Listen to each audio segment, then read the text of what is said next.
Digisaate tulevikulahendused ja 5G toob sinuni Telia.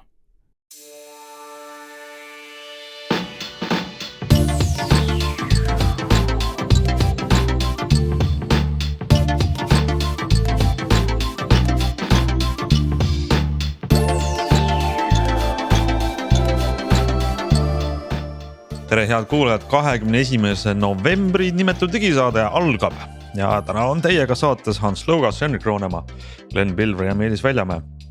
Vaatame korraks peale, kuidas Elon Musk raputab Twitteri puudi, mida sealt alla pudenenud ja kas, kuidas ja miks tasub kolida uude sotsiaalmeedia platvormile. Räägime sellest, kuidas üks Eesti kool lasi õpilastel oma telefonide sisu ette näidata ja kes tegi selles olukorras pahasti, kes hästi.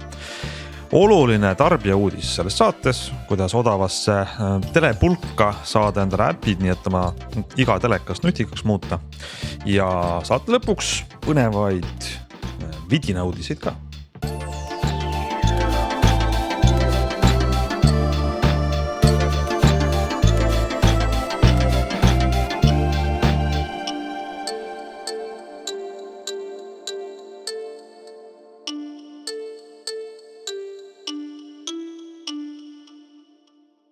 No nii, üks nädal on möödas eelmisest, kui me rääkisime sellest, kuidas Elon Musk Twitteri juhtimise on üle võtnud, toonud kaasa sellega hirmus palju kära, kisa, kolinat, inimeste vallandamist, inimeste lahkumist, kasutajate viha, reklaamiandjate möllu. Ja nädal on hiljem ja kõik see jätkub, aga Twitter ikkagi püsib, töötab edasi. See oli päris huvitav, jah, ma pean ütlema nüüd, et eelmine nädal me langesime selle asja ohvriks. Me salvestasime eelmisel nädalal vist, kas see oli ka reedel või? Ja Elon Musk parasjagu möllas ja siis me isegi ütlesime moka otsast, et ega me ei tea, mis esmaspäevaks saab ja juba olidki sündmused liikunud väga kiiresti, aga täna me salvestame jälle reede õhtul küll, päris niimoodi ikkagi korralikult pärast tööpäeva lõppu, aga see ei tähenda, et Elon Muski tööpäev oleks lõppenud, me ei tea, mida ta plaanib teha reedel, laupäeval ja pühapäeval, aga mina ärkasin siis täna ehk reedel üles ja nagu ikka esimese asjana ikkagi vaatasin Twitterit, selline loll harjumus on inimesel, aga mis teha. Ja panin Twitteri käima ja siis järjest tulid tweetid umbes, et see on nüüd tõenäoliselt mu viimane tweet. Oli tore Twitter sinuga, kuni sa olid. Nüüd on kõik, see on hästi selline maailmalõpuline olukord oli seal. Ja siis ma hakkasin uurima, et milles asi on ja inimesed tõesti olid oodanud ja ootavad siiamaani, et Twitter kukub oma enese raskuse all kokku, et Twitter sisuliselt lakkab töötamast täna reedel 18. novembril ja seda hetkel ei ole veel juhtunud. Aga miks nad seda niimoodi üle öö hakkasid kartma?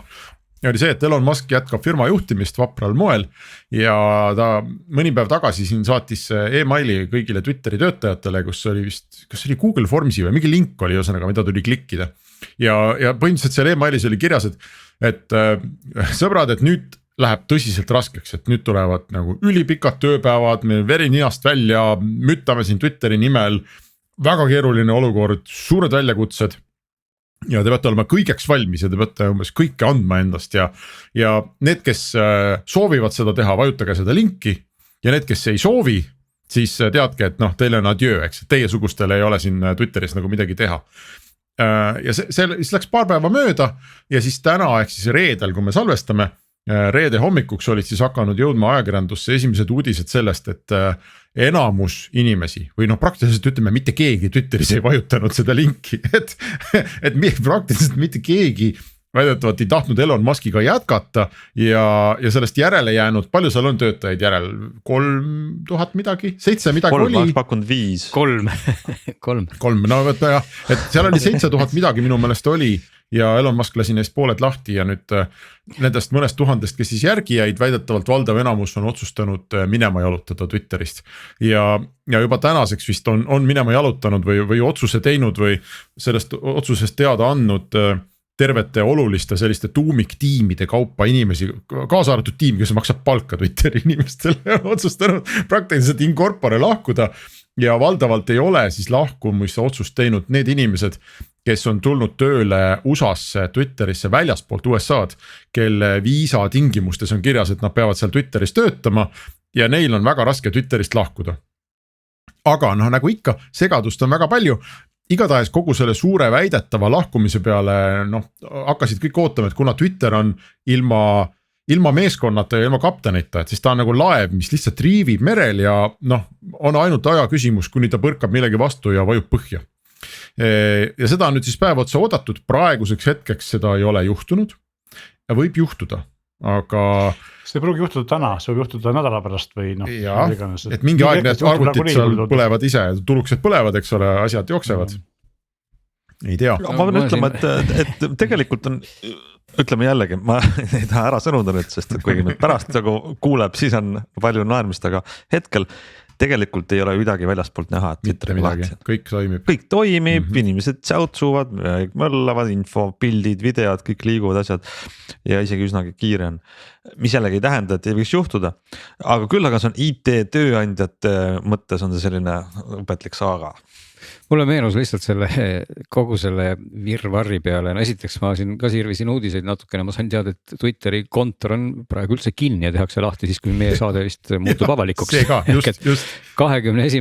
novembrist alles tehakse kontori uksed lahti, praegu on kõigil kaardid ära võetud ja öeldud, et puhake jalga. Nii et mida nad seal teevad, ma ei tea, aga see veel tuletas mulle meelde, aga oli see vist film, mille nimi oli Office Space, kui ma ei eksi, kus oli üks tööline, kes paigutati keldrisse ja siis ta istus seal ja tegi midagi ja põhimõtteliselt tahtis lihtsalt nagu tööl käia, et noh, ja see natuke meenutab mulle ka seda, et seda sama momenti, et võib-olla lõpuks need asjad töötavadki nii, et tuleb välja, et ei olegi vaja 7000 ega 10 000 ega 3000 ega üldse mingid töötajaid, need asjad lihtsalt nagu töötavadki ja seal ongi võib-olla hästi suur koht selleks, et võiks ju kriitilise pilguga üle vaadata, et kui on selline suur laev, mis purjetab tegelikult väga hästi ka 1 või 2 kapteniga, siis miks on vaja seal mingi must miljon. See muide, see ei ole üldse nali, mis sa räägid, et tegelikult mulle tundub, see ongi uue omaniku eesmärk aru saada, et see on üle rahvastatud, et paljud tiimid saaks vähemaga hakkama. Aga see võib juhtuda, et A, ta on liiga kaugele ja B, lihtsalt see meeldib, kuidas ta seda teeb. Tähendab, et Twitter kui tööandjana on täiesti vastuvõetamatu väga palju seda inimest. Küll, jah. Absoluutselt, tegelikult seal ongi ju see, et kui sa ikkagi nagu vähendad seda meeskonda ma ei tea, poole võrra või 3 korda ja siis need ülejäänud, kes on järgi jäänud, peavad tegema 3 korda rohkem tööd, siis mitte keegi tee seda tööd kvaliteetselt ja võib-olla nad teevad seda tööd nagu enam-vähem mõistlikult mingi aja ja siis nad ikkagi kukuvad kokku ja põlevad läbi, eks ole, et nagu noh, see ei ole jätkusuutlik lähenemine mitte mingi. Ja ei, see on ka oluline point mainida, et ega sellised asjad ei juhtugi ruttu, et kui kontorid on kinni paar päeva ja inimesed ei käi kas või võib-olla mitu nädalat tööl, siis tegelikult see asi triivib ja töötab ikkagi edasi, kui tehnoloogia töötab. Aga no me teame ju, miks see kontor kinni pandi, sellepärast, et nüüd hakkavad selle aja jooksul installeerima seda kraanikaussi, mille Elon sille tõi. Mina muide olen valmis täitsa tunnustama Elon Muski jälle sellise julge panuste panemise eest. Ma tegin Twitterisse, kirjutasin ka, et ma olen valmis praktiliselt kihla vedama, et 1. jaanuaril 2023 ehk siis 1,5 kuu pärast on Twitter mitte ainult et elus, vaid on ka tugevam kui kunagi varem. Et mina ei usu, et ühte ettevõtet on võimalik nii kiiresti tappa ja mina ei usu ka, et Elon Musk on äriasjades nii loll, et ta selle nii kaugele laseks. Ma arvan, ta on selline Donald Trumpilik läbirääkija või noh, selline, sa ei saa kunagi aru, mida ta mõtleb ja mida ta teeb ja kus on plaan ja kus on lollus ja kus on lihtsalt kaos, aga ma arvan, et oma sisimas maailma kõige jõukam mees või noh, kes teab, kus ta parasjagu need aktsiad kõiguvad on ju. Aga ma arvan, et oma sisimas ta ei ole nii rumal ja ta ei lase neid asju nii kaugele, aga ta väänab käsi nii, et kõigil on väga valus ja võib-olla natuke tal endal ka. Aga see asi jätkub seal rõõmsalt. Ma oleks väga imestunud. Ma arvan, et see on ikka võimatu, et 45 miljardi dollariline firma üleöö kaob. Ma ei oska seda päris hästi ette kujutada. Ja selline hea nagu reaalsuskontroll või reality check on see ka sellisele võib-olla tänapäevasele, mis iganes tähega generatsiooni sellisele kaasavale, kõiki arvestavale ja natuke nunnutavale juhtimisstiilile, mida eriti IT-firmades on ju harrastatud. Ja ma ei arva, et see on vale juhtimisstiil, aga ma arvan, et see Elon Muski selline haamri alasiga kohale lendamine on väga suur väljakutse sellisele kallistamisringi ja kõiki arvestavale juhtimisstiilile, et see on hästi teistmoodi, eks. Mõni võib-olla ütleb, et vanakooli juhtimisstiil või et keegi lajatab ülevalt alla ja siis kõik teevad, et see on ka põnev näha, mis sellest välja tuleb. Aga ja kui palju inimesi seal nagu lõpuks on, kes sellega on nõus ja kes sellist nagu diktaatorlikku firma juhtimist on nõus ka IT-st taluma, väga huvitav vaadata. Jah, kuigi ma arvan, et mul tundub lihtsalt, et üks asi on see, et kas sul on siuke väga demokraatlik või diktaatorlik ettevõtte juhtimine, mis on täitsa nagu mõnedele sobiv. Aga teine aspekt, mis hirmutab, on pigem see, et uus juht ei ole väga kompetentne, aga selle eest on ta väga tugevate arvamustega. Ja aktiivne. Inseneridega vaidleb ja väga aktiivne. Ja aga no samas ikkagi on olulised ka ju lõpuks on olulised inimesed, et ega ta üksi seda asja ei saa teha, et tegelikult peab olema see, kes seal tööd teeb ja kes asja nagu innukalt edasi lükkab, mitte Elon Musk üksinda ilmselt, aga noh, te ei saa nagu olla jah, ainult selline kuri boss, kes kõiki jõuga ajab tööle ja sealt ära, eks ole. No aga see viib meid järgmise teemani, kuhu väga paljud lähevad. Twitterist on siis sait nimega Mastodon, mis on selline vabavaraline. Mastodon kukkus täna hommikul selle peale kokku, inimesed ei saanud oma kontosid teha, kui ma just tahtsin öelda, et see palju hullemini toimib ja kasutaja vaatenurgast. Minul näiteks kas hommikul või mingi hetk lihtsalt märkis äpp, et ta on offline ja enam midagi ära ei ühenda ja pihta ei hakka ja mingid serverid on maas. Sest et no üks asi on, et on palju kasutajaid ja see keegi ei garanteeri mulle, et see teenus töötab.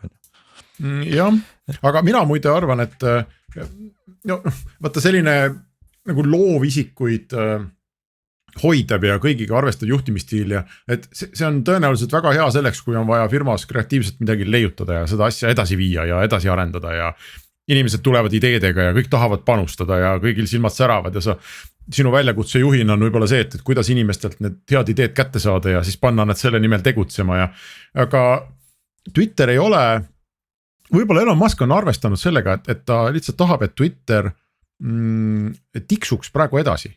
Et ta ei tahagi seda mitte kuhugi edasi viia, ta ei tahagi midagi arendada, ta ei tahagi mingit särasimseid tüüpe, ta tahab lihtsalt mingit tunkedes vanasid, eks ole, kes hoiaks juhtmed ühendatuna selleks, et ta nagu tänasel kujul tiksuks edasi, drastiliselt vähendatud kuludega ja siis hakata vaatama, et aga mis me sellega teeme, et mis kultuuri see ettevõte peab kandma, kes seda nagu edasi hakkab arendama, mis need suunad on, sest noh, tõele au andes, ega Twitter viimaste aastate jooksul ei ole kogu see kreatiivsus, mis seal võib-olla on olnud ja need head inimesed, see ei ole nagu eriti valla pääsenud, ettevõte ei ole mitte midagi tegelikult ju arenduse mõttes nagu eriti teinud, tweetide mingisugused muutmised ja kõiksugune sellised arendusmõtted, mida Twitterilt on tahetud, reklaamimüügist ta ei ole mingi eriline tegija, eks ole, need reklaamid seal nagu ei toimi, et mida iganes see senine juhtkond ja senine töötajaskond proovis seal Twitteri arendamiseks teha, tulemuseks oli ikka see, et ta lihtsalt tiksus.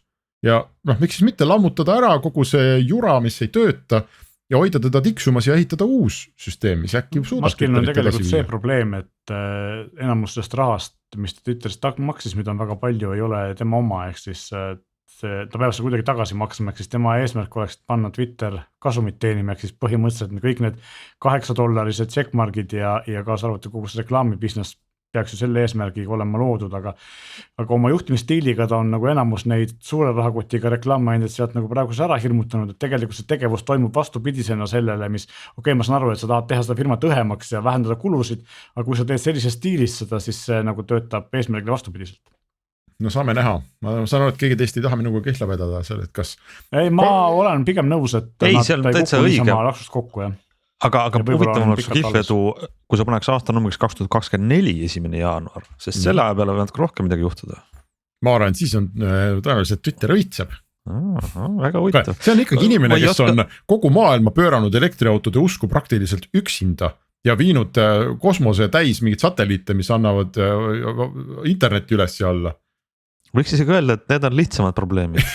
Jah, minu jaoks on ka täiesti müstiline, et kuidas inimene, kes on suutnud kaks nagu sellist üsna tugevat reguleeritud alas töötavat firmat nii edukalt üles ehitada, on sellise kobarkäkiga hakkama saanud, eks ole, et see on põhjuses taha võtta hästi.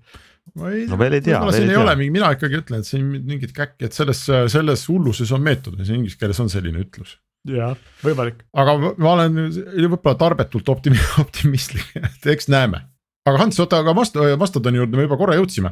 Mis seal siis nüüd on? Kas kõik eestlased, keda sa seni Twitteris jälgisid, on tänase seisuga sinna üle kolinud ja sa peaks ütlema, et tulge kõik või?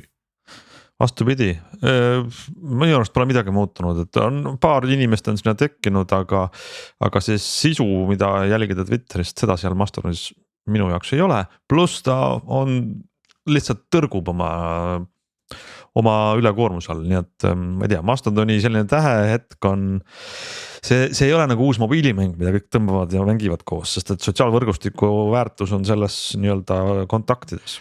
Minu arust see ei ole ju esimene laine, kus inimesed väitsid, et nad lähevad massiliselt Mastodoni üle, et Mastodon ei ole ju tegelikult uus platvorm, ta on ikka mitu aastat olnud ja mina olen tast mitu aastat kuulnud ja mitte siiamaani pole mul kunagi tekkinud tunne, et ma isegi tahaks vaadata, mis see selline on, et see ei ole pakkunud mulle piisavalt palju huvi, sest et seal ei ole nagu ilmselt piisavalt palju sisu võrreldes kas Twitteriga. Eks on igast valdkonnast, mis ma tean, on käputäis aktiivsemad arvamusliidrid sinna läinud, et nagu inimesed sinna lähevad ja võib-olla nad toovad endaga kaasa mõne protsendi oma Twitteri jälgijaskonnast, aga väga pikk maa on veel minna, et üks teist asendaks. Ma lihtsalt lõpetuseks võib-olla ütleks, et ega laiemas filosoofilisemas vaates ongi see ikkagi nii, et palju raha on ka seal, kus on palju inimesi ja samamoodi ka palju infot ja kui seal on inimesed, siis tuleb sinna neid juurde ja kui seal ei ole inimesi, lähevad viimasedki ära. Aga lähme äkki teema saatega edasi ja pöörame korra pilgu Eesti uudistesse. Ja kes on uudiseid jälginud, on kuulnud ühte huvitavat lugu, mis juhtus Eesti koolis lõppenud nädalal, see on siis Audentese koolis tegi üks õpilane Instagrami konto ja selle teiste õpilastega koos aktiivsus viis selleni, et kooli siis töötajad, kooli juhtkond kutsus kokku õpilased seletuskirja kirjutama ja kästi ette näidata kõigil oma telefonid, kas nad jälginud oma kontot või mitte. Olete selle looga kursis? Mina nägin pealkirja, nii et sa võid ma natuke lugesin ka. Enam-vähem juba oli selge, milles lugu muidugi on, nagu ma aru sain, jah, et aga siis vist läks nagu käima piltlikult öeldes saag teemal, et kas siis nii tohib teha, kas ahistatakse õpilasi või õpetajaid või noh, et ühesõnaga igalühel oli arvamus. Ja natuke selline, kuidas öeldakse, digitaalne huligaansus, sest Instagrami konto ei olnud mitte selleks, et kooli ja töötajaid kiita, vaid pigem oli siis seal taga koguti teistelt õpilastelt kommentaare, pehmelt öeldes solvanguid, mis siis Instagrami konto edasi jagas. Ja kooli juhtkond üritas seda siis lõpetada. Ja aga pahandus tõusis, eks ole, mitte sellest lõpetamisest, vaid pahandus tõusis mingisugusest veidrast sündmustikust, kus kool kogus need õpilased praktiliselt kõik siin aulasse kokku, kõik kirjutasid seletuskirja. Ja siis, miks meie sellest siin saates räägime, järgnes selline veider sündmustik, et õpilased sel ajal, kui nad seletuskirja kirjutasid, siis ma saan aru, et nende telefonid olid neil laua peal, igal ühel oma laua peal ja siis läks mingi koolitöötaja, luges selle seletuskirja läbi ja seletuskirjas pidi siis ka, ma saan aru, kirjutama, et kas õpilane jälgib seda kontot või mitte. Ja siis direktor ütleb, et see oli aususe kontroll, et siis kästi igal õpilasel oma telefon avada ja näidata koolitöötajale, kas ta jälgib seda kontot või mitte. Aga täpsusta korraks, et mis mul kuidagi läks kahe kõrva pealt läbi, mis konto see selline üldse oli, et sinna siis koguti. Keegi tegi siukse digitaalse huligaansuse, jagas anonüümselt kooli kohta siukset mingit sõimu. Jah, no ma arvan, et see ei ole ka, ütleme, et mina küll ei taha öelda, et see oli jube kihvt, et selline konto tehti, eks, aga ma nüüd mul on sellega, et kool nagu kontrollib iga õpilase telefonist, kas õpilane jälgib seda kontot või mitte. Mul on sellega kaks väga suurt probleemi. Esimene on see, et ma võin jälgida Eesti riigis, isegi vanakuradi vanaema Twitteris, kui ma tahan, või kuskil mis iganes Instagramis või TikTokis. Et see no isegi vanasti, kui tohutu mingi tarkvarapiraatluse teemaline jaur käis, siis mäletame, et BitTorrentist alla võis kõike laadida. Isegi politsei ei ulatunud sinuni, kui sa sealt alla laadisid midagi. Probleem oli ülestlaadimine, see oli nagu kuritegu. Ehk minu mõistus tõrgub aru saamast, mida kool saavutab sellega või miks on keelatud mingi konto jälgimine. Võib-olla mõni jälgis seda sellepärast, et ma ei tea, raporteerida kuhugi või lihtsalt uudishimust või millegi jälgimine, ma arvan, iga inimese põhiseaduslik õigus tõenäoliselt, kui see ei ole otseselt seaduse vastane mingisuguse, ma ei tea, terroristlik või mis iganes, mingi vägivaldne sisu. Ja isegi siis ma küsiks, et kas võib, ja teine asi on see, et kas need õnnetud inimesed, kes koolis töötavad, kas nad nagu korraks peatusid ja mõtlesid, kas nad tahavad võtta endale seda vastutust, et tegelikult nagu lasta silme eest läbi, keda, mis kontosid iga üksikse kooli õpilane jälgib. Sest selle teadmisega võib nagu vaese koolitöötaja nagu pähe tekkida väga palju vastutust. Kujutage ette, kui seal on mingisugune, kui on mõned lapsed, kes jälgivad näiteks, ma ei tea, gei või transsooliste teemalisi kontosid. Aga nad on alaealised, eks nad on alles otsingute teel.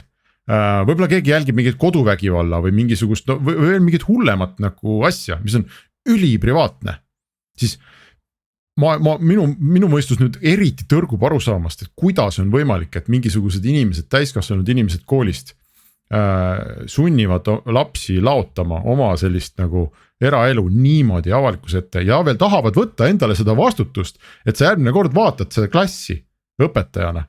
Ja sa näed, et seal istub see laps, kelle kohta sa tead, et ma ei tea, et temast võib-olla kasvab gei.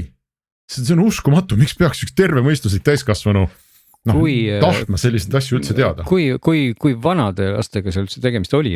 Koolilastega, see ei ole ülikool.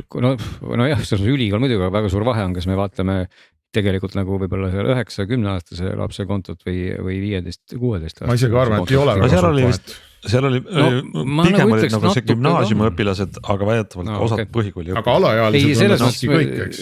Seda küll jah, et iseenesest ma olen ka selle poolega täiesti nõus, mis Henrik ütles, et seda nagu, et see on tegelikult hästi siuke kahe teraga mõõk ju ka täiskasvanute ühiskonnas, sest ju internet on ju täis tegelikult või pehmelt öeldes igasugust sitta, millest mõni on ikka väga kleepu ja ongi vägivaldne, et kuhu sa siis nagu selle piiri tõmbad, et kust alates näiteks mingisugune relvadest nagu fanatismi sattuv tüüp, eks ole, on virtuaalne ja kust alates ta muutub nagu reaalseks, eks ole, et see on tegelikult väga libe tee, et siin kohal ilmselgelt mindi üle piiri sellega, et siis need nii-öelda ettekästi näidata kõik need asjad täpselt nendel põhjustel, mis Henrik üles luges, aga teistpidi ma saan aru ka sellest pointist, mis seal teisel pool on, et ei saa justkui sellist lausa anonüümset pasaloopimist ka nagu keeruline mõnes mõttes tolereerida. Ma just tahtsingi öelda, et mulle tundub, et tegelikult üsnagi konsensus on, et see telefoni ette näitamine, et see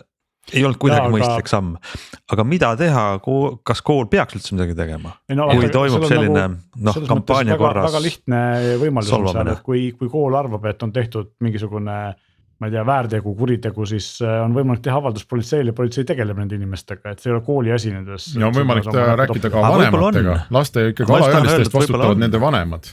Et üks asi on see, et politsei saab võtta, jälgida kasutustingimuste rikkumise pärast teha siis sellele platvormile, Facebookile või Instagramile avaldise, võetakse konto maha.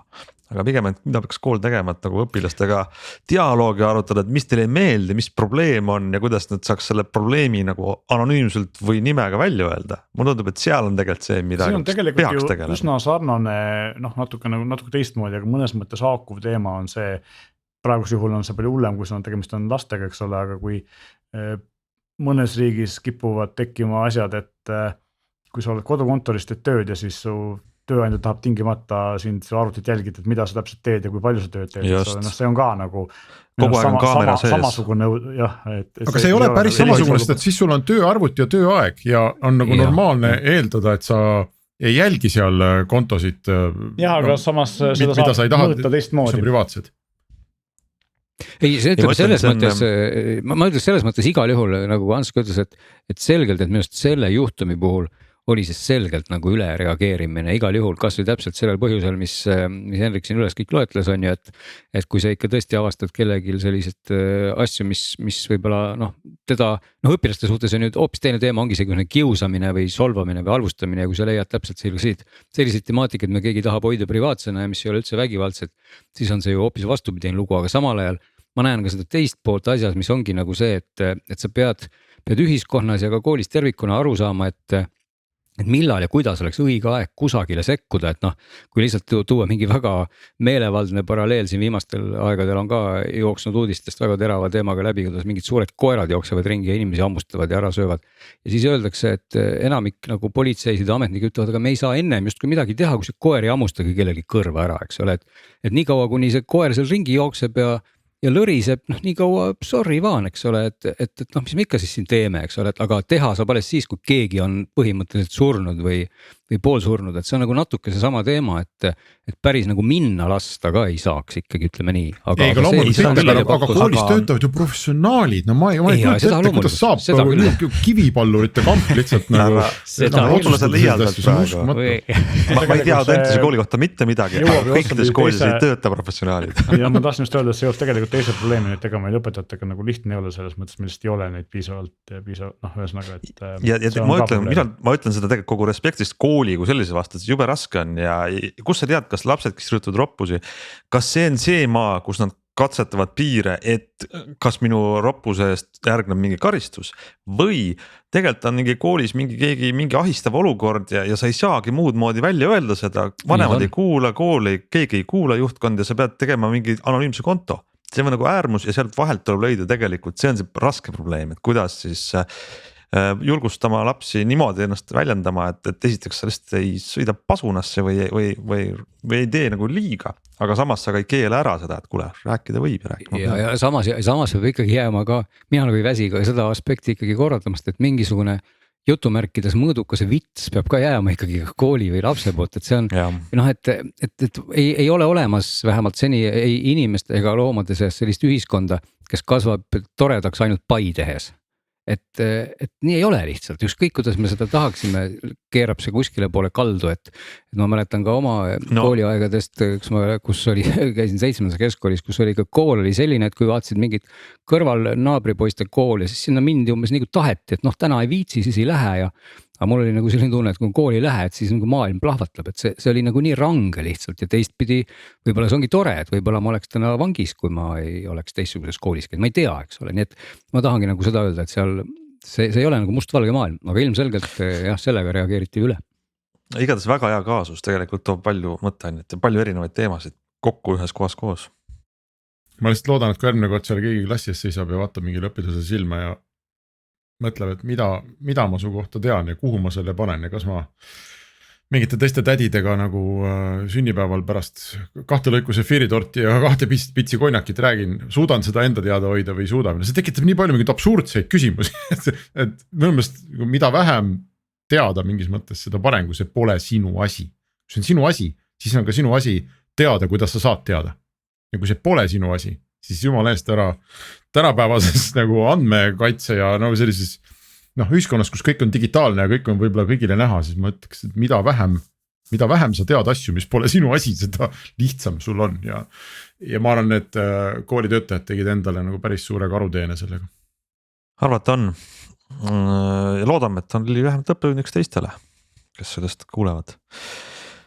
Aga lähme edasi lõbusamat, elu läheb lõbusamaks, elu läheb ilusamaks, öeldi küll ühes teises kontekstis, aga praegu võime öelda meie saate kontekstis sellepärast, et nüüd järgneb tarbija rubriik tarbija nippidega ja hulk saateid tagasi, võib-olla 4, 5, 10 tagasi oli meil juttu streamingu teenustest, oli juttu telekatest, oli juttu sellest, et kuidas lõpuks on väga lihtne ühe nutika pulgaga teha ükskõik milline telekas targaks. Ja need pulki on erinevaid, üldiselt käivad HDMI pesasse telekale ja see pulk ise on väike arvuti, mis sisaldab kõiki neid äppe ja rakendusi, mida siis näiteks nutitelekas oleks sees.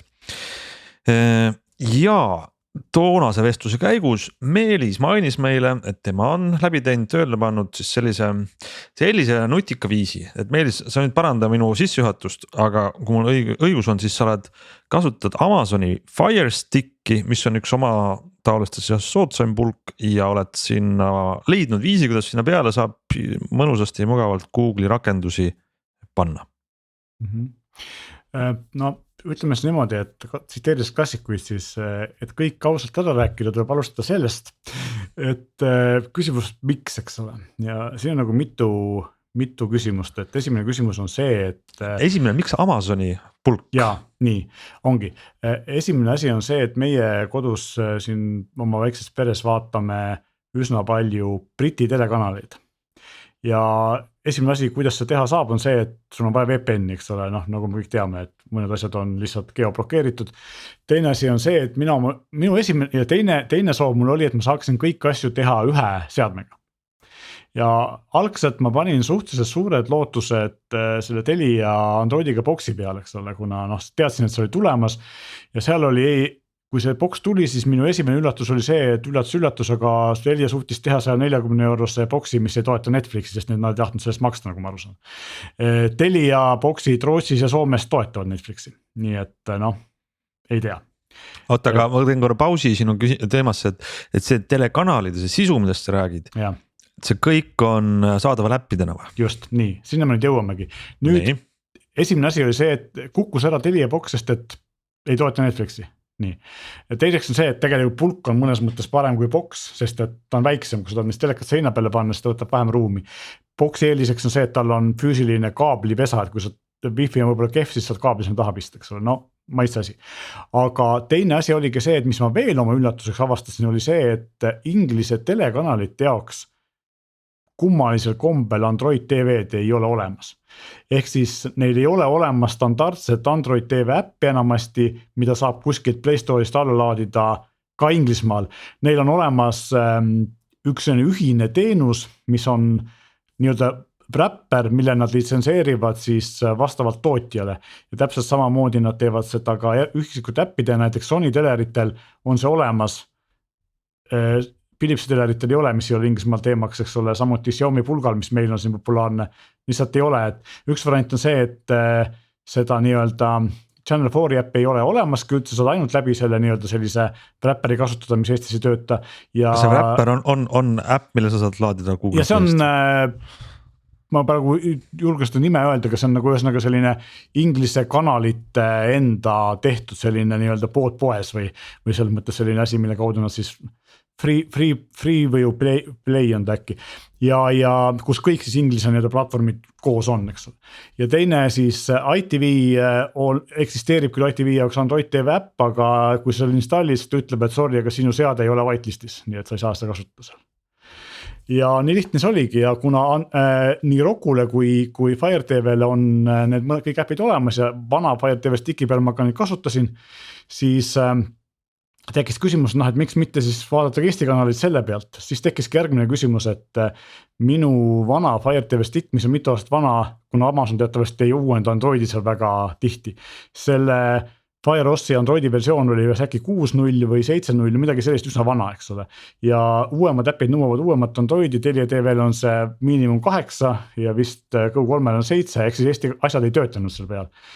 Ja kolmas põhjus oli see, et ma tegelikult tahtsin saada, et mu asjad töötaksid ühest puldist ja selle uuemal Fire TV Stickil on siis olemas 3 olulist nuppu, need on mute, et ma saaksin heli välja lülitada, need on helitugevuse reguleerimine, need on teleri sisse välja lülitamise nupp, eks ma saan teleri puldi ära panna ja kasutada kõike sellest ühest pulgapuldist. Ja siis ma tellisin ka omale Amazonist, kuna neid Eestisse ei saadeta või saadetakse mingit rahvusvahelist versiooni, mis maksab topelt, kui see nüüd inglise kodanikele maksaks. Tellisin eShop V-Drop siis Leedu vahendusfirma kaudu selle nende Saksa Amazonist, nende Saksa vahendus putkasse ja siis nad saatsid selle mulle 6 euro eest, nii et või 8 eurost midagi sellist.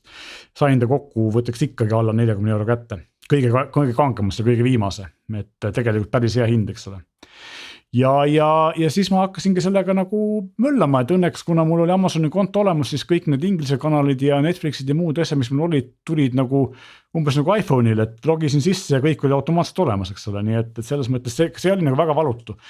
Ja siis ma üritasingi hakata seda Teliat sinna peale saama ja esimese asjana, mis tuleb teha, on see, nagu ikka sellistel asjadel, see, mida ma nüüd räägin, tuleb teha oma vastutusel, ehk siis, et kõik on mitte ametlik. Kruvikarp lahti ühenda 2 klemmi teise kohta. ei Amazon ega Telia ei vastuta sellest, kui see asi teil ei tööta või midagi juhtub, eks ole. Et ühesõnaga, tegelikult on siis niimoodi, et kõigepealt tuleb tõmmata sealt Amazoni App Store'ist selline äpp nagu Downloader, mis on selline brauseri moodi lahendus, mis laseb sul siis erinevaid faile alla laadida. Ja menüüst tuleb nagu ikka Androidiga seadmetel aktiveerida siis developer options ja alt see, et luba installida mitte poes võetud äpp, eks ole. Ja siis downloaderiga mina installisin sellise asja nagu Aurora Store, mis on selline Google Play vahel olev jällegi mingisugune layer, mis siis tõlgib Google Play saadavaks nende seadmete peal, kus see tegelikult ei tööta, eks ole. Ja Aurora Store ühtlasi lubab ka emuleerida erinevaid seadmeid, mina võtsin sealt Sony Teleri, aga tegelikult väidetavalt ta töötab ka ilma, et kus sa lihtsalt paned tööle. Ja siis ma otsisin sealt Aurora Store'ist üles selle Telia TV ja otsisin üles Jupiteri ja Go3, 3 asja, mis mind huvitasid, installisin ära, üllatus, kõik töötasid suurepäraselt. Ja ainuke asi, mida ma ei leidnud, oli Elise elamus, aga ma ei tea miks, aga ma tean, et seda saab ka nii-öelda eraldi APK-na installida, töötab küll, nii et ei tohiks olla probleemi. Ükski neist ei vaja Google'i teenuseid, mis on tavaliselt Amazoni pulkade puhul probleemiks, eks ole, ja seal ta töötab ilma nende täiesti ilusti.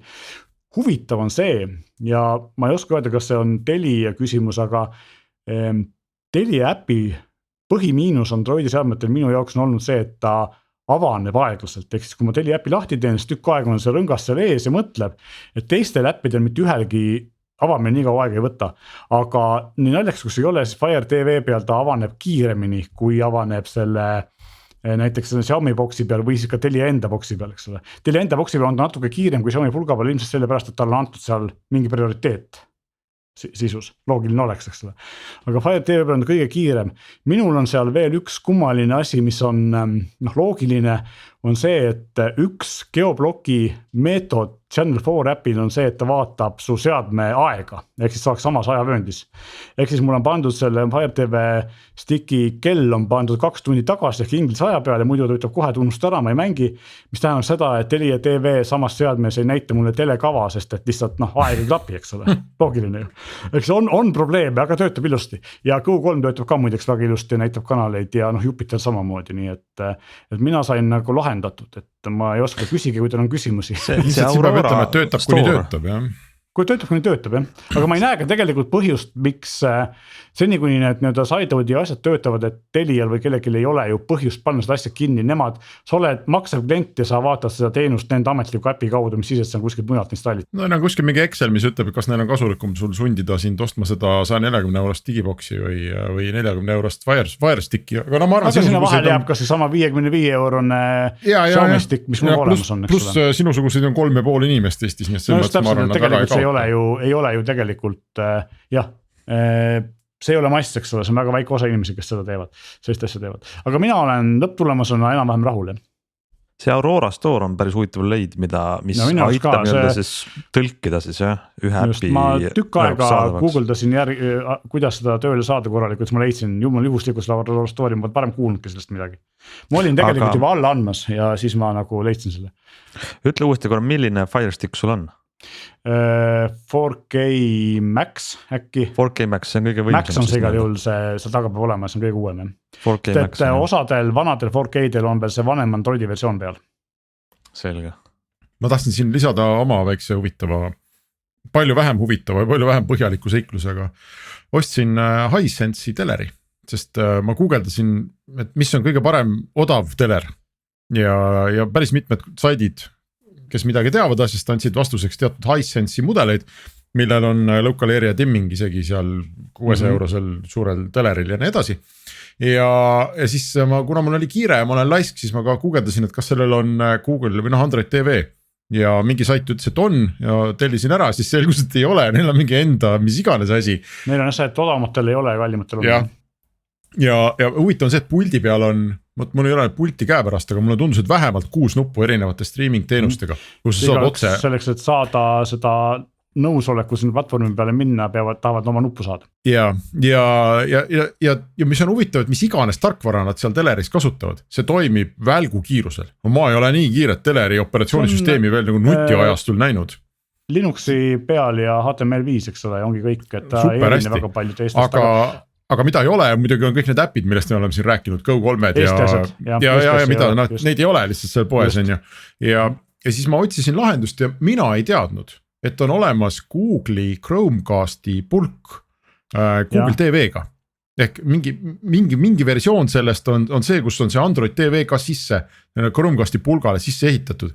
Ja see hind on midagi sarnast, nagu Meelis ütles, vist oli natuke kallim, 4K versioon oli 50 või 60 eurot. Eestis on ta 80 euro kandis, aga mujal on ta vist odavam. Ja ka toimib super hästi, pult on kaasas, Chromecast samamoodi läheb HDMI-sse ja sul on siis see Chromecasti jubin, pluss sul on kogu see Android TV, Google Play poe ja kõikide äppidega, mis sa tahad. Ja samamoodi väga kiire ja väga mõnus, ma olen nagu super rahul, et ma ei teadnud, et otse Google'i käest ka tegelikult saab digiboksi. Et selle küsimuse juures, miks mul oleks vaja osta 2-3 korda kallimalt mingisugune Eesti digiboks, mis toetab või ei toeta mingid asju, ei olegi nagu head põhjust. Aga ma võin rääkida siia juurde, kui sa just hakkasid telekast rääkima ja sellest, missugune tarkvara selle peal on, siis mina avastasin ka, pean endale tuhka pähe raputama, et ma hiljuti ostsin omal ühe natukene kannatada saanud teleri hea hinnaga ja Samsungi eelmise aasta mudeli ja siis seal on ka see Samsungi Smart TV asi peal ja mina olen kogu aeg rääkinud, et kuidas nagu samamoodi, et siin ei tule ju mingid Eesti asju, eks ole ja kogu aeg olen kasutanud nüüd teisi pulkasid, sest mul vana teler ei olnud nutiteler. Ei ole väga sellesse süvenenud ja üllatus, kui ma avastasin oma suureks imestuseks, et Samsungi teleril on tekkinud nii Go3 kui Elisa elamusbeetana kui ka Jupiter välja ja isegi Apollo TV, mis nüüd küll kinni pandi, eks ole, aga kõik need asjad on olemas, ainuke asi, mida seal ei ole, kes teab, mis põhjusel on Telia TV ja see hakkab mulle üsna kummalisema tunduma, sest kui teised suudavad, aga Elisa on või? Elisa on, beetana küll, ehk siis kui midagi ei tööta, siis meie pole süüdi, aga töötab ilusti ja minu jaoks oli üllatav, sest tegelikult on nüüd olemas nagu 3 või 3 oli, eks Apollo TV kodus ära, 2 alternatiivset telekanalite lahendust Elisa Hubi või Elisa elamuse ja Go3 näol, et isegi kui sul on Telia kanalid ja sa ei taha pulka panna, sul on olemas uuem nutiteler, Samsungi oma näiteks, LG-le on ka mingid asjad olemas, näiteks kõik on, Jupiter on küll ja Hans teab täpsemalt ilmselt, aga point on lihtsalt selles, et minu teada on ka LG-l olemas Go3, eks ole, nii et selles mõttes, et tegelikult tänapäev uue teleri ostmise muidugi teine küsimus, kui kaua tootjad seda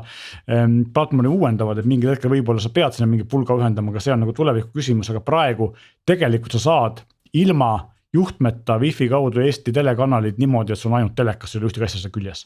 Ja see on nagu positiivne ja mina ei teadnud seda, et ma isegi ei osanud seda oodata. No super, nii et digiboks ei kuulu teie kohustusliku varustuse hulka.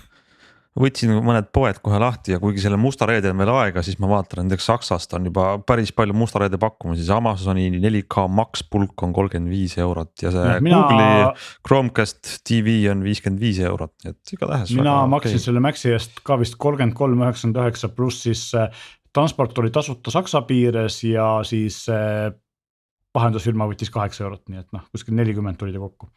Meil on saates vaikiv partner nimega Glenn Pilvre, mis ei ole kasutamas Twitterit. Ma ei oska öelda mälupulkadega suurusi digiboks. Ma olen selle koha pealt täiesti vanamoeline. Telekatestija võiks küll rääkida asjadest. Ta on see vana Philipsi teler, mis ta vaatab sealt Xboxist või PlayStationist, mis iganes. Ei, ma lähen vahele öelda, ma olen selle koha pealt absoluutselt nagu muutunud pensionäriks, et mul on mingisugune, ma ei tea, mis digiboks üldse on, see töötab, seal on mingi järelvaatamine, mõnikord ma vaatan sealt ringvaadet ja sellega üldiselt kõik piirdub ja siis laps vahib aegad mingid multikaid non-stop, et ma tõesti nagu kuulan ja saan targemaks, aga see kõik tundub mulle, ma pean ütlema, pehmelt öeldes keeruline, et kui ma proovisin Meelis juttu jälgida, siis see ei olnud lihtne, et selles mõttes ma nagu soovitan inimestel, see oli väga asjalik jutt, et seda tuleb mitu korda kuulata. Nendele 3 kuulajale, keda suutab.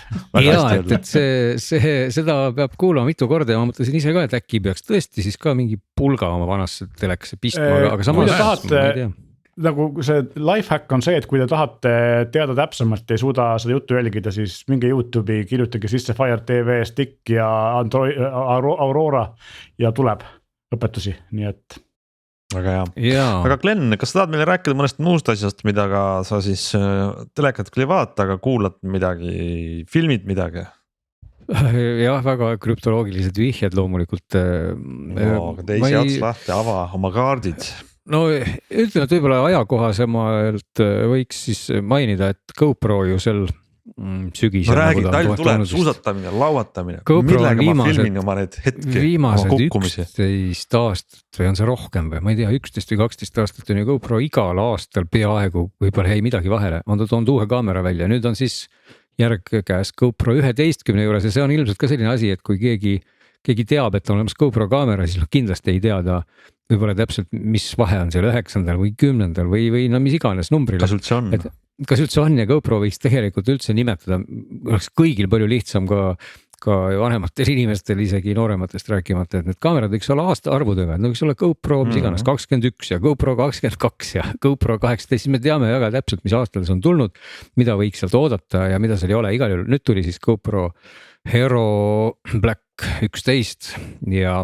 Kas see on 2023 aasta oma? See on 2022 ikka, see tuli nüüd sel aastal. 22, okei. Et eelmisel aastal tuli autodega on lihtne nüüd järgmise aasta mudel, okei. Ja no ega kes vähegi üldse nagu nendest kaameratest lugu peab või tahab oma seiklusi ja muud möllu filmida, et noh, kaamera iseenesest välimuselt on täpselt sama, ta on identne, kui sa vaatad siis 10 või 11, siis ainuke erinevus on seal külje peal on kiri, et ühel on 10 ja teisel on 11, et kõik muu on sama väljast, aga mis siis nagu väärib võib-olla märkimist, et miks tast üldse võiks nüüd rääkida, kui välja arvata see, et lihtsalt igal sügisel see juhtub. Et kuna siin on moodsaks muutunud ikkagi ka sellised, ütleme minu arvates väga kole trend, nimelt vertikaalsed videod, siis tuleb ajaga kaasas käia ja GoPro küll õnneks ei paku päris vertikaalset videot, aga ta on siis venitanud, ühesõnaga esiteks on seal suurem sensor, mis on muidugi väga tore, et sensoril on nüüd megapiksleid grammi võrra rohkem, kas oli 26 või 7, endise 23 asemel eelmise aasta, aga sensori füüsilised mõõdud on jäänud suuremaks, et see on siis 1 jagatud 1,9 tüüpi tolli sensor, et marginaalselt, või noh, on ta ikkagi suurem kui eelmise aasta sensor. Ja nüüd siis video resolutsioon on küll põhimõtteliselt sama, et see on 5,3K, aga selle pildi formaat, kui ennem oli ta põhimõtteliselt ikkagi nagu tavaformaat, ütleme siis enamasti 16:9, et seal oli ikka natuke neid lisarežiime, aga nüüd on siis videoformaat 8:7, mis põhimõtteliselt saab igaüks aru, et kui see oleks 8:8, siis ta oleks täpselt ruut, eks ole. Nii et 8:7 on tegelikult selline pilt, mis põhimõtteliselt on peaaegu ruudukujuline, mis annab siis sulle võimaluse sealt lõigata välja siis ristkülik, olgu see siis püsti või pikali.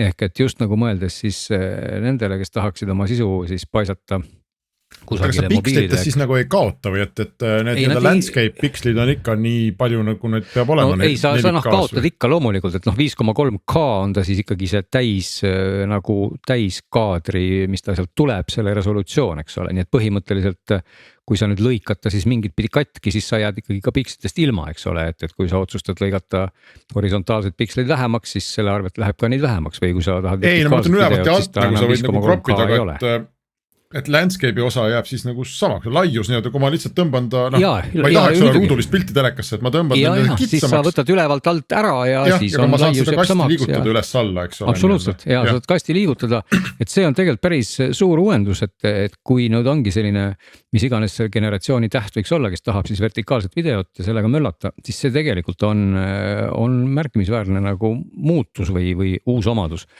Ja võib-olla teine selline ka tore ja uus omadus on siis see stabilisaator, et juba varem tegelikult GoPro on teinud oma kaameratele ju need nii-öelda hypersmooth nimelised stabikad on olnud erakordselt head, tarkvaralised ja iga generatsiooniga on näinud seal paremaks. Eelmisel 10 oli ta nüüd, kui ma ei eksi, siis kas oli 45 kraadi, siis see nurk, mida stabilisaator suutis nagu sirgeks keerata ilma milletagi või sekkumiseta, et see tundus ikkagi väga sujuvalt libisev.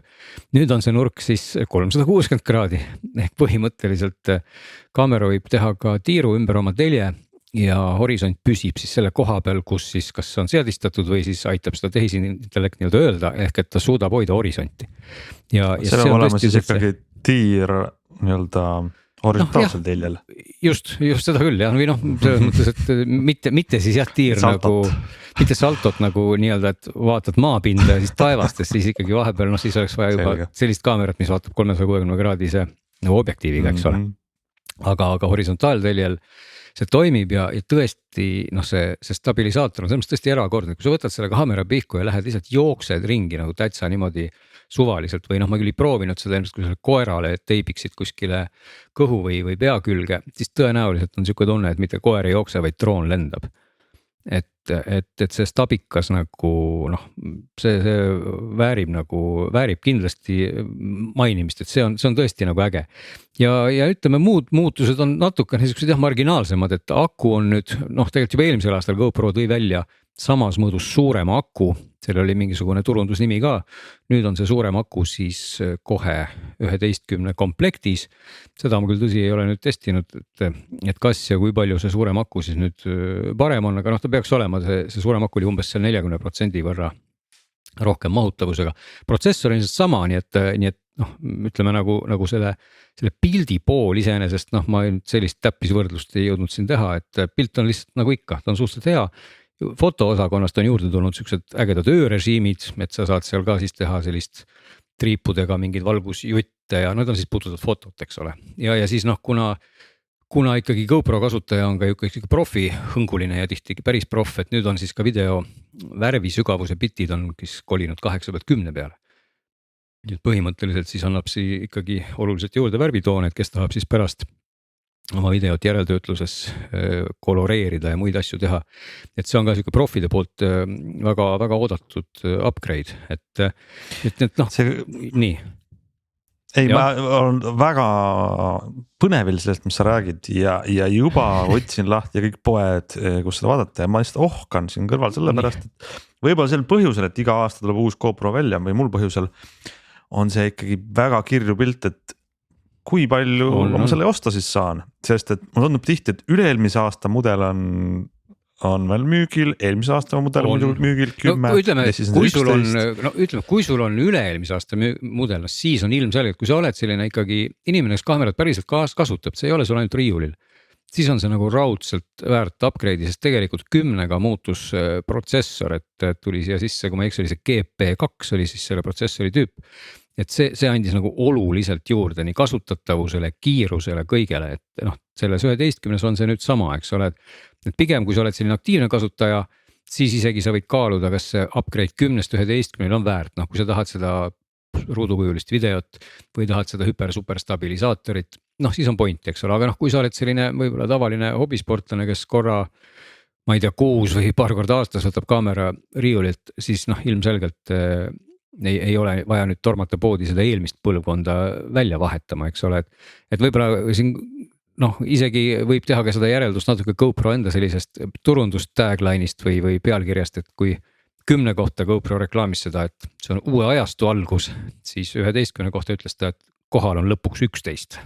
Et 11 is finally here, et ühesõnaga noh, iga kord on vaja ju midagi uut jälle välja mõelda, aga jah, et 10-ga nagu algas jah, natuke vähemalt selle protsessori poolest uus ajastu, aga muidugi ilmselt varsti võiks ka rääkida kaamerast, mida nad ka välja hüüdsid, aga päriselt kahjuks ei ole sellele veel saanud näppe külge panna. Nimelt üle hulga aja GoPro tegi ka siis jälle väiksema versiooni, ehk et kui praegu need, millest me räägime, on ikkagi sellised noh, läinud natuke suuremaks tikutopsiks kogu aeg, siis omal ajal oli GoPro'l kaamera nimega Session, mis oli pisike kuubik ja nüüd tegelikult sellest samast 11-10-st siis ka tehti versioon, mis on ilma ekraanita ja on ka kuubik, mille nimi on siis 11 mini. Ja see oleks selles mõttes ka huvitav kaamera, mis tõesti nagu vormilt ja kõigelt on ikkagi, noh, ma julgeks arvata, et on tükk maad kompaktsem ja kergem, et siis oleks näha, et kas ta on ka siis sisuliselt, on ta palju halvem või mitte, et ei tohiks nagu väga olla, et see võiks olla selline nagu teist liiki kaamera, mis juba natuke teeb lihtsamaks selle otsustamise, et kui sa tahad ikkagi pisemat kaamerat. Nii et noh, ütleme ühest küljest on see nagu igav, et igal aastal see juhtub, aga teistpidi on omamoodi põnev vaadata, et kuidas üks firma, kes on ju tegelikult nagu aasta 10 jooksul juba rohkem, eks ole, kuidagi defineerinud selle seikluskaamerate turu või omistanud selle niivõrd ära, et see on nagu niisugune kultustoode, et kõik need teised tootjad on ju proovinud ja igal sügisel ta teeb uue kaamera, see on nagu sama kindel, nagu tuleb umbes aastaaegade vahetumine ja sellest on nagu põhjust rääkida ja ikka suudetakse millegagi nagu üllatada, et kui tundub, et jah, 11 on lõpuks kohal, noh, ilmselt juba kuskil on ju 12 laua peal, et midagi tuleb siia jälle nüüd juurde, eks ole. jah, neil on valmis kuni 18 need kaamerad No, sa lihtsalt ei tea seda veel. see roadmap võib olla kindlasti olemas slaididel, mis tuleb järgmised 6 aastat, nii et. No, me oleme saanud, meil on täna selline saade, kus iga valdkonna 3,5 huvilist saavad midagi, eks, et Meelis rääkis Fire Sticki ja siis Glen siin jahutab uudisimu 3,5 ekstreemsportlasel, kes tahaks ja just, et noh, hinnavahe ma praegu vaatasin huvi pärast, et 10 pakutakse täna alla 400 või oli umbes 400 ringis 5 või 11 küsitakse nüüd 550, nii et päris suur vahe on see iseenesest, et selles mõttes võib. Sest ütlen vahele, et jällegi Saksa Amazonis on 450 on see uus GoPro, mis mul on juba ostukorvis, nii et väga põnev. Mis see sinu ekstreemsport siis Hans on, kus sa käid seda? Ei, mina tahan suusatada ja mitte murdmaad, vast ütlen kõigile ära. Sa tahad murdmaad. Kas sa filmid oma neid, aga väga huvitav, kas sa filmid oma neid laskumisi või mitte või? Ma olen filminud, ma võin kõigile öelda ausalt telefoniga. Ja see on väga ekstreemne, see on väga ekstreemne. Aga see õpetab muide suusatama paremini niimoodi, kui sa üritad. Ja ma olen nõus, ma olen ka ühe käega mingil madalamal nõual lapsi filminud, kui nad sõidavad, et siis hoiad, eks ole, käes seda telefoni, sa tead, et sa ei saa kukkuda ja jalad peavad tööle hakkama, see toimib ja. Nii et mul on nüüd välja mõelda, et milline kinnitus see peaks olema, see ei saa rinnapealne kinnitus, ma panen oma rinnaga sinna suunda, kus ma filmin ju, see on väga raske suusatada, aga võib-olla siis panna pähe või kätte või kiivri peale. No tegelikult, kui sa juba jutu nii spetsiifiliseks viisid, siis ma nagu puhtalt oma personaalsest kogemust muidugi. Minul oleks soovitus ikkagi vaadata siis noh, kas nüüd GoPro valiku poole või mõne teise tuntud tootja, kellel on pakkuda 360 kraadine kaamera. Ma ei julge, see on väga hea, et sa seda ütlesid, aga ma olen see, et ma ei julge seda 360 võtta, sest ma kardan, et ta moonutab selle pildi nii ära, et see on nagu naljakas vaadata, aga tegelikult sa ei näe detaile. Vaata, no jah, loomulikult see resolutsioon ei ole kokkuvõttes nii suur, aga sa saad sealt tegelikult väga kasutatava pildi, mida siis vaadata pärast noh, nii-öelda mitte niimoodi nagu see olekski kogu aeg mingi mulli sees, aga sa võid sealt lõigata siis need huvitavad kaadrid, sest kui keegi seal kusagil teeb mingisuguse asja, mis sinu kaadrisse ju muidu ei jääks, siis 360-ga jääb, sa saad filmida ette taha, et see on äge ja kui sul on juhtumisi olemas virtuaalreaalsus peakomplekt, eks ole, siis sa paned selle video sealt mängima ja oh imet, oled ise nagu seal suusatad mäest alla, et ma mäletan, et just see oli umbes samal ajal, kui sai prooviks mingid kaadrid tehtud ja oli see Oculus'e ostmise aeg just ja siis ma pärast avastasin, et õudselt äge on, et sa vaatad seda nii-öelda oma laskumisvideot pärast nendest peakomplekti prillidest ja vahid siis ette taha külje peale üles ja kihutad mäest alla, et see on äge. Kas sa, Glen, oled võrrelnud seda GoPro't ka mõnede teiste kaameratega, mu pole ammu kursi, ma tean, et DJI-l on mingisugune suhteliselt mõistlik kaamera. No on, ei ole nüüd otseselt loomulikult seda ühte-teist ei ole võrrelnud. No ta on kindlasti parem praegu, ta on hetkel praegu kõige kõvem, aga seal on nagu konkurentsi ka. On ikka, aga üldiselt, noh ma mäletan, et kui DJI tuli selle esimese oma kaameraga välja ja pigem oli see selline, see oli täpselt nagu see efekt natukene, et olid mõned asjad, kus selline uus tulija nagu võib-olla ongi tehniliselt võib-olla nagu kuidagi üle või mingitelt spekkidelt, aga GoPro tugevus nagu seisnes sellises ühtses tervikus, et ta näiteks salvestas väga naturaalset häält, see pilt, see hüperstabilisaator oli nagu ülihea ja olid siuksed kokkuvõttes kuidagi oli nagu see efekt, miks mingisugune tuntud bränd oskab teha hästi autot ja keegi, kes hakkab seda võib-olla tegema eelmisel aastal, ei saa aru, et ma ei tea, piduriklotsid tuleb hoopis niimoodi panna, siis nad pidurivad paremini, et GoPro'l on nagu sellist know-how'd taskus, mille baasil nad tegelikult tänaseni ikkagi väga hästi toimetavad ja mitte üldse ei ole nagu pidama jäänud ja muidugi rääkimata sellest, et kogu see kinnituste maailm, mida me kõik tegelikult noh, pehmelt öeldes ju kopeerivad, et ükskõik mis teise tootja sa võtad, siis kindlasti on neil, kui mitte karbis, siis saad juurde osta nende kinnituse, mis sobib GoPro kinnitusega, eks ole. Et tegelikult GoPro maailm ikkagi on selles mõttes nagu noh, see standard on nii kindel ja see ongi see sama koht, et kui ma täna tahaks ise filmida ükskõik mida, kas siis töö jaoks või video, ütleme noh, nii-öelda produktsiooni jaoks või oma tarbeks, siis kuidagi ma tean, et ma võtan GoPro ja ma tean, et kaamera taha see nagu ei jää ja ikkagi võib muidugi vaielda selle koha pealt mingite nüansside või kasutusmugavuste, aga suures plaanis on GoPro ikkagi number 1 nagu täitsa põhjusega, jah. Nii, kui meil on saate failis on veel mitu asja, aga vaadates Aga äkki kellaaega, neid mis on vist- täiesti lõhki Jaa. , siis Jah. me isegi ei ütle praegu, mis asjad need on, jäägu need kõigile üllatuseks. Ja tõenäoliselt on õige aeg saade ära lõpetada, sest et nagu ma olen aru saanud, paljud inimesed kuulavad meie saateid sporti tehes. Ja meie saate pikkus on praegu ligi tund ja kui me siin veel 20 minutit jauraks, siis inimestel läheks spordi tegemise rütm täiesti sassi. Ja sellest sünniks palju paksu pahandust. Väga paras trenni aeg et meie lõpetame siin oma jutu ära ja venituste harjutusi tegema. Ja kui just minge venitage ja kui te järgmisel nädalal jälle peaksite sporti tegema, siis me oleme järgmisel nädalal jälle tagasi ja samal ajal ja samas kohas, nii et kuulmiseni.